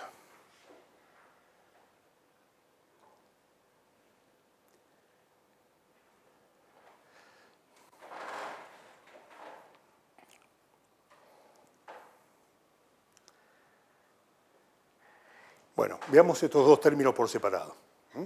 Los dos términos que obtuve de hacer la derivada respecto de beta. En el primer término tengo este factor, que no es otra cosa que la función de partición, dividido la función de partición al cuadrado. Entonces, uno de los dos se me simplifica. Acá. ¿Sí? Este de acá se me simplifica con el cuadrado que tengo aquí. Y entonces lo que me queda es menos, voy a ahora ya escribirlo así arriba, menos, en el numerador tengo la suma sobre omega de epsilon omega al cuadrado por E a la menos beta epsilon omega. Y en el denominador me queda uno solo de estos factores, una sola vez la función de partición.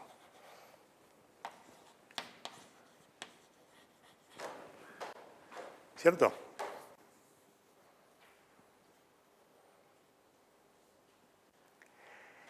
En el segundo término, fíjense que tengo una expresión al cuadrado. En el numerador tengo dos veces la misma sumatoria, que es la sumatoria de los factores de Boltzmann multiplicado por las exponenciales, y esto dividido dos factores que son la función de partición. Es decir, acá puedo escribir esto como la suma sobre omega de epsilon omega por E a la menos beta epsilon omega, y abajo voy a tener la suma sobre omega de los factores de Boltzmann, epsilon omega, y todo esto al cuadrado.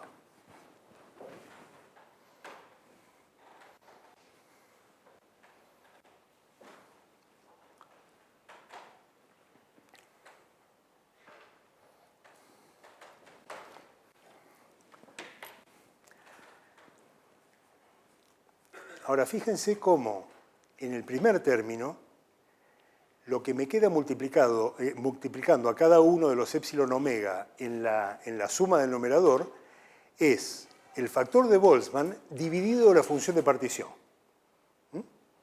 Es decir, es la probabilidad lo que tengo aquí. Este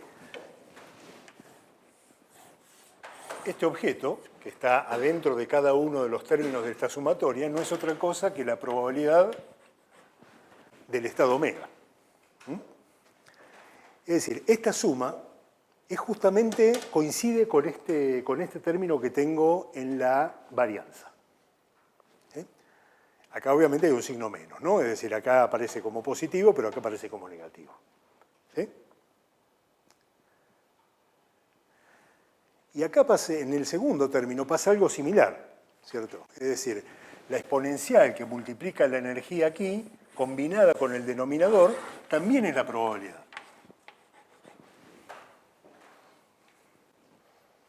Y este objeto entonces no es otra cosa que la energía media.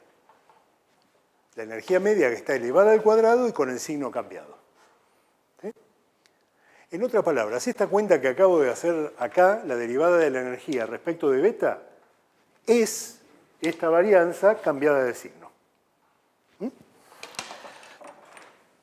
Así que puedo escribir, volviendo al renglón de arriba, el renglón donde estaba trabajando antes, que esto no es otra cosa que menos la derivada de la energía respecto de beta.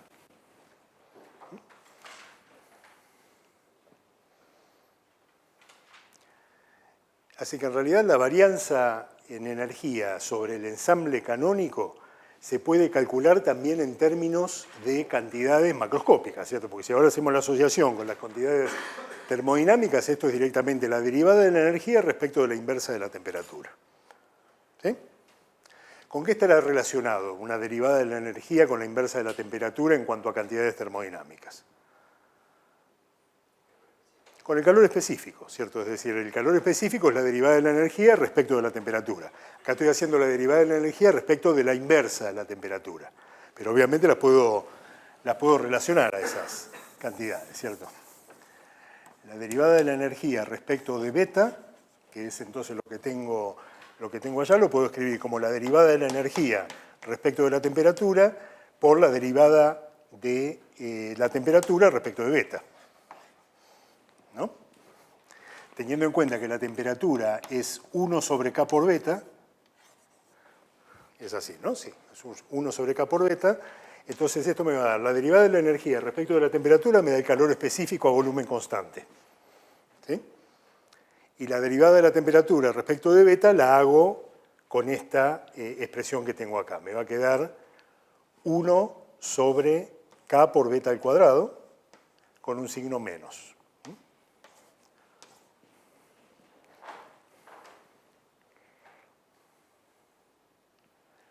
Así que menos la derivada de la energía respecto de beta es menos esta cantidad. Me da entonces, si ahora reemplazo beta por 1 sobre K por T, me va a quedar un K cuadrado por T cuadrado en el numerador, que dividido por esta K de acá me queda un solo K aquí. Ahí está, ahora sí. Escribo de nuevo acá lo que estaba calculando, entonces esto es la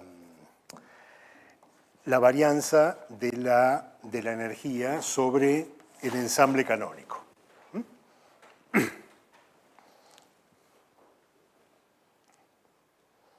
Así que la varianza de la energía sobre el ensamble canónico, como bueno, ya decía desde antes, la puedo escribir en términos de cantidades macroscópicas.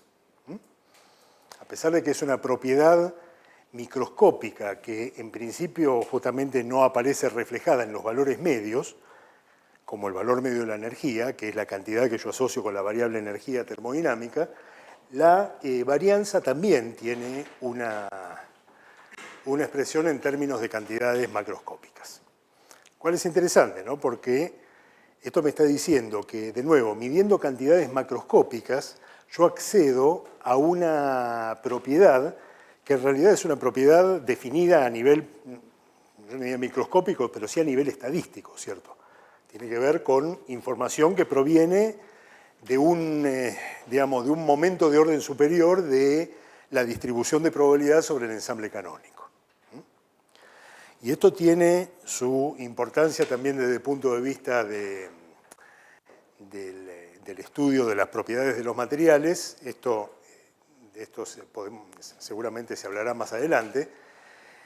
El calor específico es entonces una medida directa, salvo por este factor de la temperatura, pero bueno, ese factor no es terriblemente importante. Es una medida directa de las fluctuaciones que tiene la energía, y resulta que hay una clase de fenómenos en los cuales justamente las fluctuaciones de la energía tienen un comportamiento particular, que son las transiciones de fase. En las transiciones de fase, si uno mide o mejor dicho, si uno calcula las fluctuaciones de la energía, encuentra que en el momento en que ocurre la transición, es decir, en el punto crítico de la transición, el calor específico, mejor dicho, perdón, lo que están midiendo es lo que está calculando son las fluctuaciones de la energía. Las fluctuaciones de la energía tienen en general una singularidad, ¿sí? Es decir, ya sea un máximo o una divergencia o algún tipo de comportamiento singular, justamente, algún tipo de comportamiento matemáticamente extraño. Eso es lo que uno obtendría si calculara, si tuviera la oportunidad de, con un modelo microscópico, calcular las propiedades de lo que le pasa al sistema en la transición de fase. Y desde el punto de vista experimental eso tiene una vinculación directa gracias a esta relación, justamente, ¿cierto?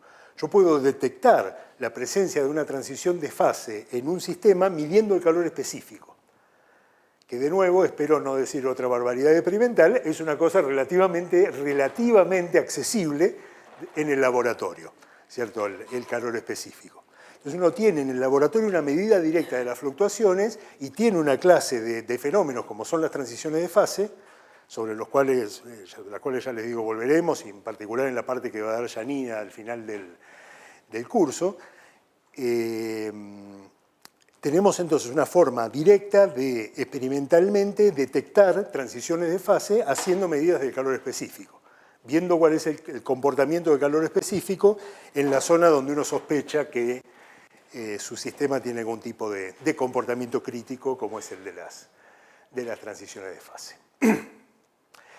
En fin, de todas maneras, respecto de lo que nos interesa a nosotros, tenemos entonces calculada la varianza, es decir, la dispersión cuadrática media, que bueno, la vemos como este objeto de acá o lo vemos directamente como la derivada de la energía respecto de beta.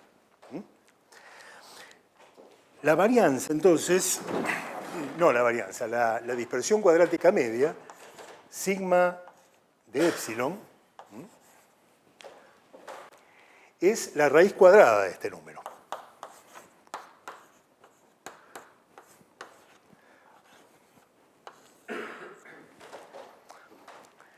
Sigma de epsilon, fíjese que es una medida, la dispersión cuadrática media de la energía, como la dispersión cuadrática media de cualquier cosa, tiene las mismas unidades que la cantidad a la cual estoy calculando esa dispersión cuadrática media, ¿cierto? Es decir, esta cantidad, ahora con la raíz cuadrada, es una medida característica de cuánto fluctúa la energía alrededor de su valor medio medido en unidades de energía, ¿sí? Es decir, es una cosa que puedo comparar directamente con la propia energía media, ¿sí? Porque tienen las mismas unidades. Ahora fíjense cuáles son las propiedades de extensividad, si es que se puede decir, para una cantidad como esta. El objeto que me da la dispersión cuadrática media de la energía es la raíz cuadrada de un objeto que desde el punto de vista de sus propiedades de extensividad debería ser una cantidad extensiva, ¿cierto? Porque es la derivada de la energía respecto de la temperatura, o de la inversa de la temperatura, ¿sí? Entonces acá obtenemos una cantidad que en realidad no tiene propiedades bien definidas de extensividad, pero que claramente es la raíz cuadrada, digamos, de una cantidad extensiva. Yo ahora comparo este numerito con el valor medio de la energía, y para hacer eso voy a definir lo que se llama en estadística un coeficiente de variación.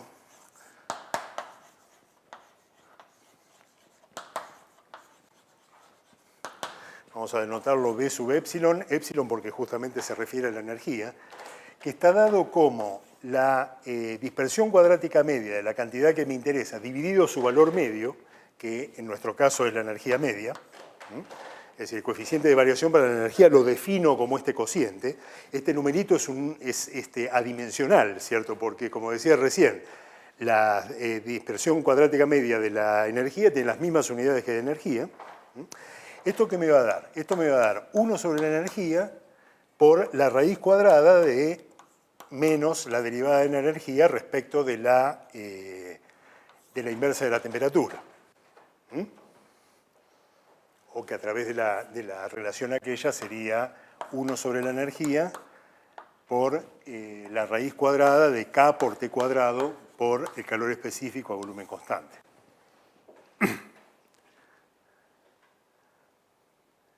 ¿Cómo espera uno que se comporte este objeto desde el punto de vista de sus propiedades de extensividad? Esto es un objeto dado, como decía antes, por la raíz cuadrada de una cantidad extensiva, dividido ahora por una cantidad extensiva. Este objeto en el límite termodinámico, ahora lo vamos a calcular para algunos casos específicos, ¿cierto? Pero este objeto en el límite termodinámico debería tender a cero, ¿cierto? Porque la raíz cuadrada de una cantidad extensiva, a medida que el tamaño del sistema crece más lento que la propia cantidad extensiva que tengo acá dividiendo. Entonces, a priori, si uno analiza las cosas a este nivel, uno esperaría que esta cantidad tienda a cero en el límite termodinámico. En otras palabras, comparados con el valor medio, en este caso de la energía, las fluctuaciones de la energía se van a cero.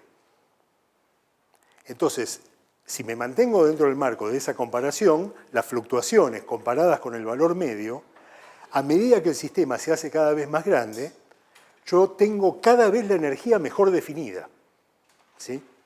De forma tal de que si a lo que yo accedo justamente es a medir la energía, por ejemplo, la energía media por partícula, ¿sí?, de mi sistema, voy a ver que esa energía está cada vez más concentrada alrededor del valor medio, que cada vez las fluctuaciones de la energía alrededor de ese valor medio son cada vez menores a medida que el sistema aumenta, ¿sí? Entonces, en el límite yo no voy a poder distinguir entre un sistema cuya energía está variando por las probabilidades del ensamble canónico, de un sistema en el cual la energía está fija, ¿cierto? Que es lo que uno tiene en la situación microcanónica. Es eso lo que justifica semicualitativamente, digamos, no es una justificación terriblemente rigurosa, la equivalencia entre ensambles en el límite termodinámico. El hecho de que las fluctuaciones acá lo hicimos para la energía, pero en realidad se puede hacer para cualquiera de las cantidades que fluctúan en los diferentes ensambles. Las fluctuaciones de la energía se vuelven despreciables respecto del propio valor de la energía en el límite termodinámico, es decir, en el límite en el cual se hace el sistema infinitamente grande. Bueno, fíjense que estas cantidades en realidad las podemos calcular rápidamente en algunos casos particulares y en particular en los sistemas que ya estudiamos, ¿cierto? Porque, de hecho, yo tengo expresiones para esas cantidades en los sistemas que ya vimos. Por ejemplo, consideremos el caso del gas ideal. ¿Cuánto vale el calor específico para el gas ideal? Entonces, pongamos acá gas ideal. Voy a calcular entonces el coeficiente de variación de la energía para el gas ideal con las expresiones que ya sabemos que tenemos acá para cada una de las cantidades termodinámicas que aparecen. La energía del gas ideal es 1 sobre 3 medios de K por N, 3 medios de N por KT. ¿Sí? Ese es el resultado que obtuvimos tanto en el microcanónico como en el canónico. Y donde acá, justamente, ya al introducir la dependencia con el número de partículas, estoy viendo las propiedades claramente extensivas de la energía. ¿Y cuánto vale el calor específico del gas ideal?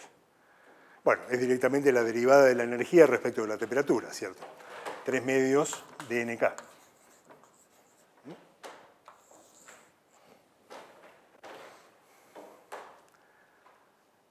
Acá vemos efectivamente como la derivada de la energía respecto de beta, K por T cuadrado por el calor específico, es una cantidad extensiva, ¿sí? Y lo que veníamos diciendo acá es que este objeto decrece con el tamaño del sistema, que para el caso del gas ideal simplemente consiste en hacer el límite de n tendiendo a infinito. Esto se comporta como 1 sobre la raíz cuadrada de n. ¿Sí? Y por lo tanto tiende a 0 cuando n tiende a infinito. Tiende a 0 en el límite termodinámico. Para el sistema de spines,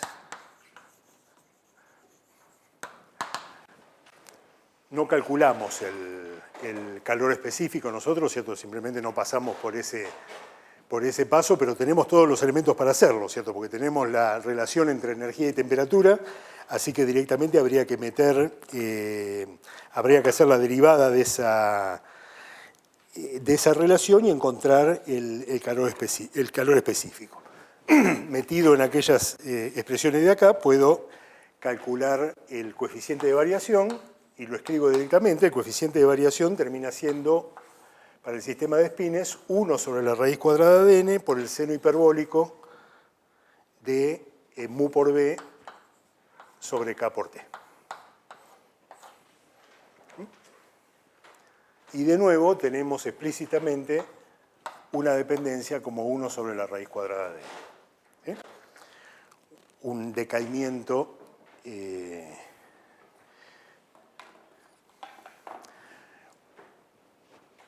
un decaimiento con el número de partículas, con el tamaño del sistema, el mismo que teníamos para el caso del gas ideal.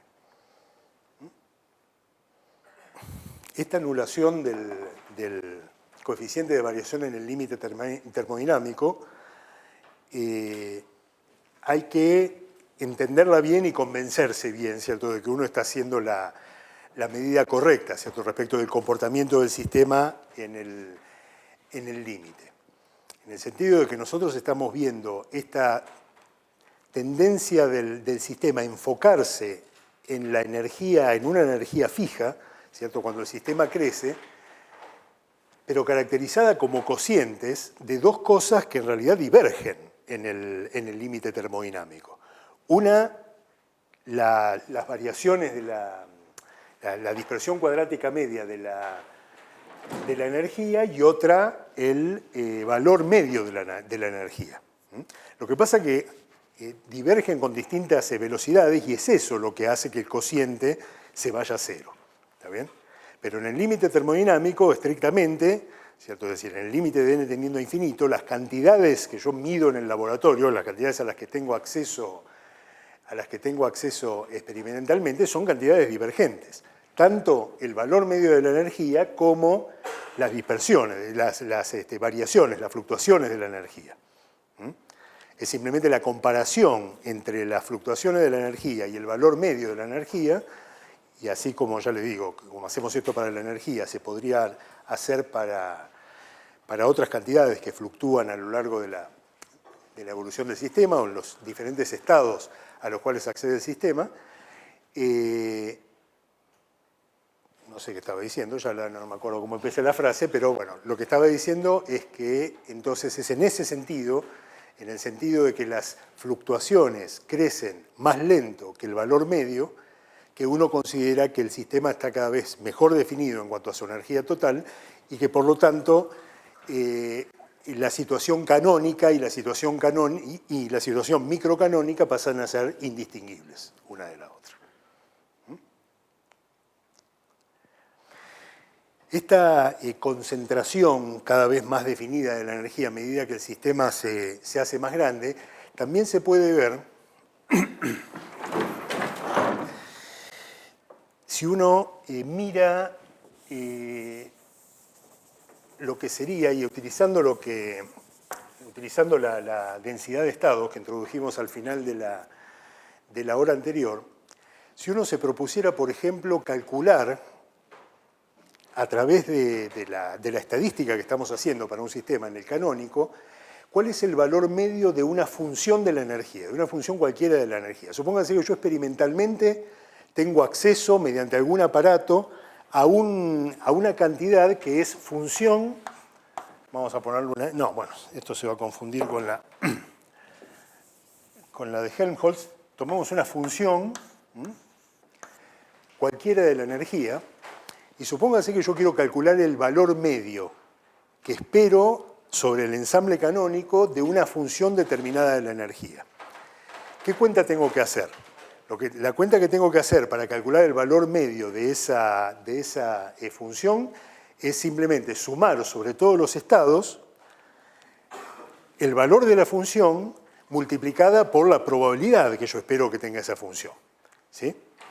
Es decir, si yo quisiera calcular algo así como el valor medio de esa función, déjenme denotarlo de esta manera, yo lo que haría es hacer la suma sobre todos los estados de la función evaluada en la energía de cada uno de los estados multiplicado por la probabilidad del estado, es decir, con la probabilidad, por supuesto, dada por la distribución canónica.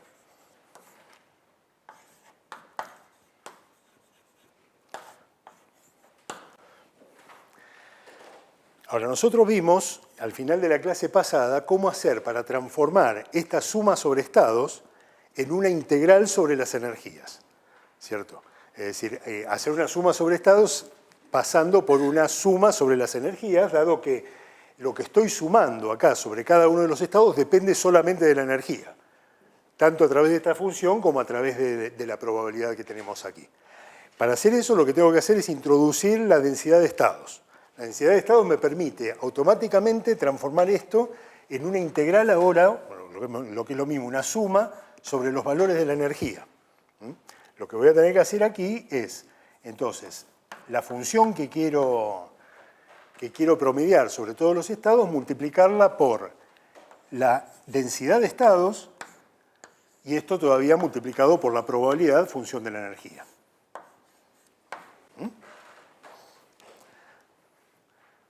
En otras palabras, dada esa función f de epsilon, que no me interesa lo que es, en realidad es una cantidad que, como les digo, a lo mejor es una cantidad a la cual yo tengo acceso experimentalmente, pero que yo sé que depende de la energía, puedo calcular el valor medio que va a tener esa función, ese valor medio que yo voy a observar a nivel macroscópico, sumando sobre todos los estados o haciendo esta integral sobre las energías. Y fíjense que en esta integral sobre las energías, la función de la cual estoy queriendo calcular el valor medio va multiplicada por este objeto. ¿Qué forma tiene este objeto como función de la energía? Es la pregunta entonces que me puedo hacer ahora.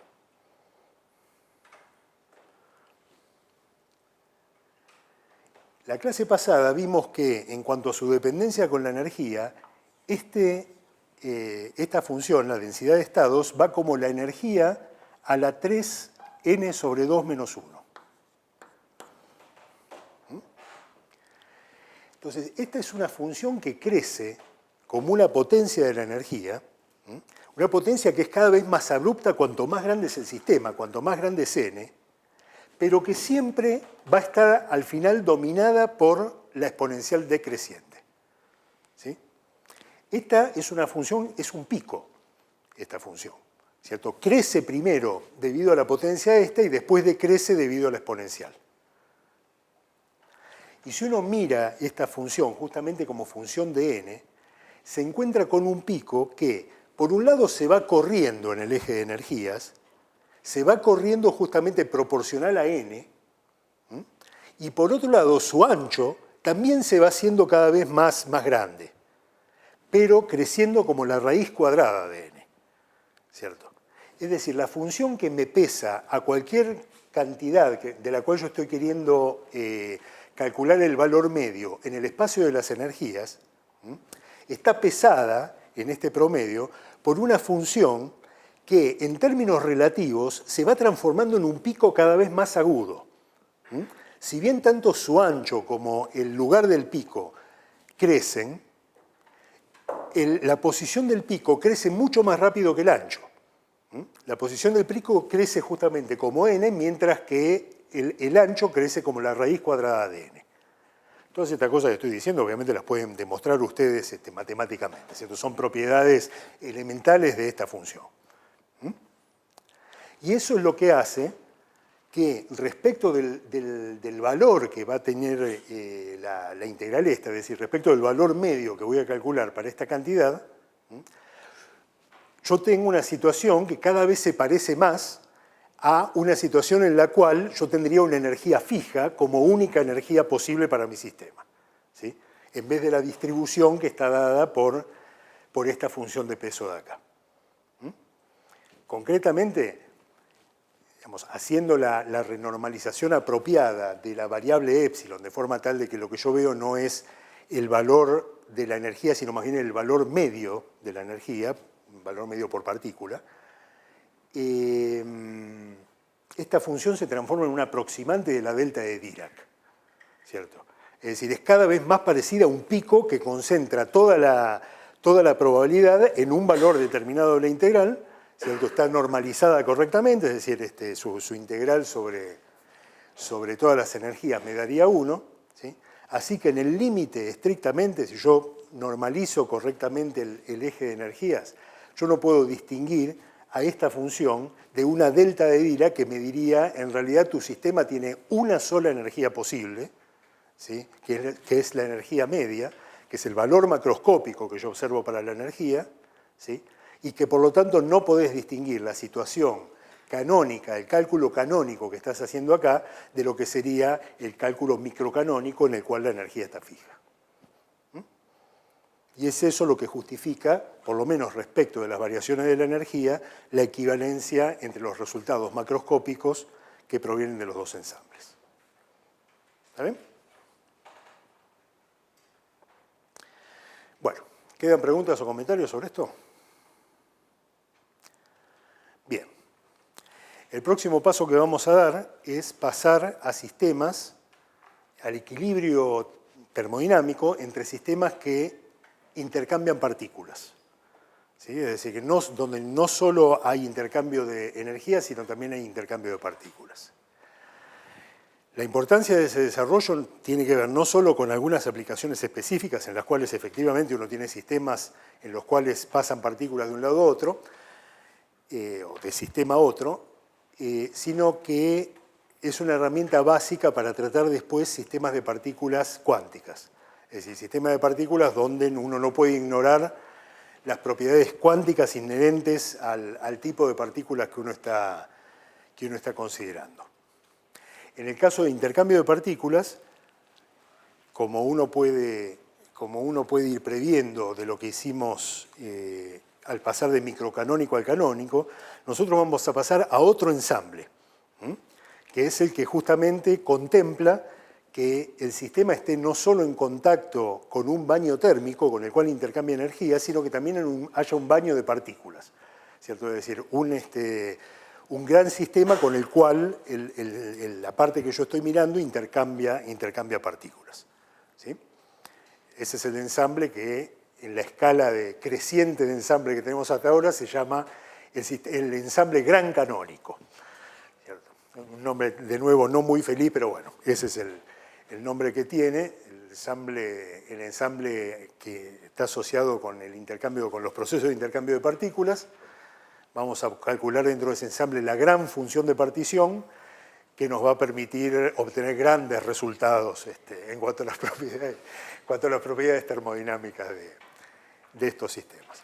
No, lo que menciono esto porque en el marco del ensamble en gran canónico uno también va a tener equivalencias con los otros ensambles, ¿sí? Y el argumento es exactamente el mismo, ¿cierto? Es decir, yo permito intercambio de partículas, pero en los límites, y por lo tanto fluctúa el número de partículas, pero en los límites termodinámicos yo no voy a poder distinguir entre un sistema que está intercambiando partículas y un sistema que tiene el número de partículas fijo, simplemente porque las fluctuaciones en el número de partículas se van a volver despreciables respecto del número medio de partículas que tiene el sistema. Exactamente lo mismo que acá pasó con la energía. Seguimos la vez que viene.